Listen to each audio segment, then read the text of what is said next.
আসসালামু আলাইকুম। আশা করি সবাই অনেক ভালো আছেন। ফ্রেশ কুকিং চ্যানেলে এই ভিডিওতে আপনাদেরকে স্বাগতম। আজকে আমি আপনাদের সাথে শেয়ার করব ক্যাবেজ রোল রেসিপি। আশা করি আমার এই রেসিপিটি শেষ পর্যন্ত দেখবেন। চলুন শুরু করা যাক। প্রথমে এখানে একটা প্যানে আমি 5টি আলু সেদ্ধ করে নিব। আলুটাকে খোসা ছাড়িয়ে ভালো করে ধুয়ে পরিষ্কার করে নিয়েছি। এবার পরিমাপ মতো পানি দিয়ে দিচ্ছি 1 চামচ লবণ। এবার আলুগুলোকে দিয়ে ভালো করে কিছুক্ষণ সেদ্ধ করে নিব।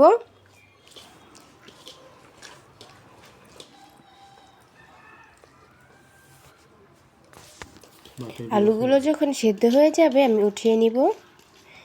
এবার একটা স্ট্রেনার সাহায্যে আলুগুলোকে পানি ছাড়িয়ে নিব।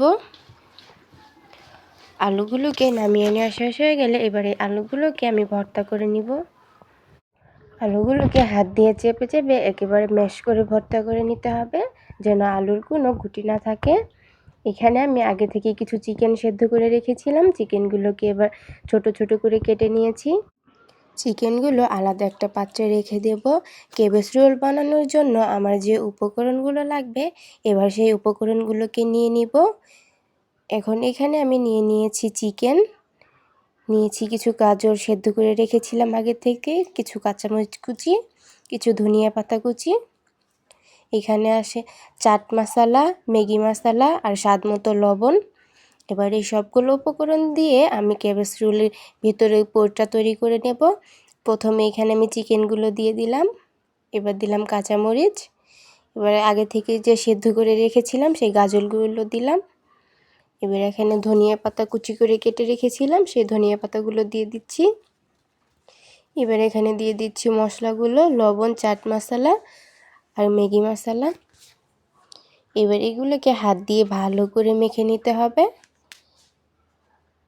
একটু সময় নিয়ে মিশিয়ে নিতে হবে, যেন সবগুলো মশলা একসাথে ভালো করে মিশে যায়, আলাদা আলাদা না থাকে, তাহলে কিন্তু খেতে তেমন একটা ভালো লাগবে না।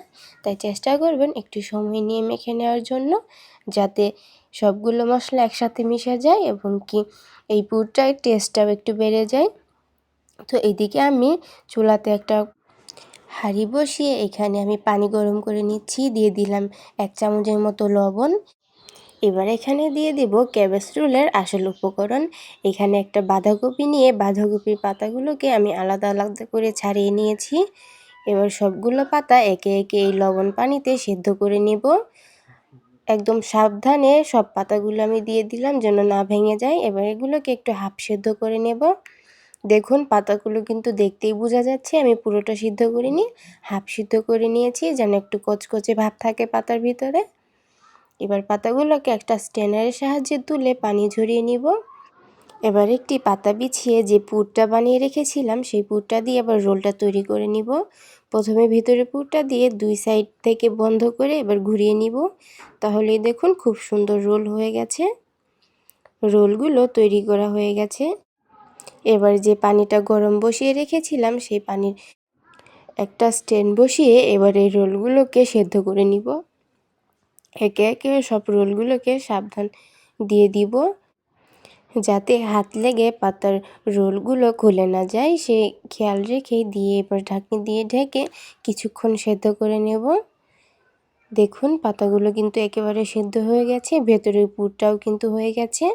এবার সবগুলোকে নামিয়ে পরিবেশন করে নেব। আজকের মতো এই পর্যন্তই। চলে আসবো নতুন কোনো ভিডিও নিয়ে। সবাই ভালো থাকবেন। আল্লাহ হাফেজ।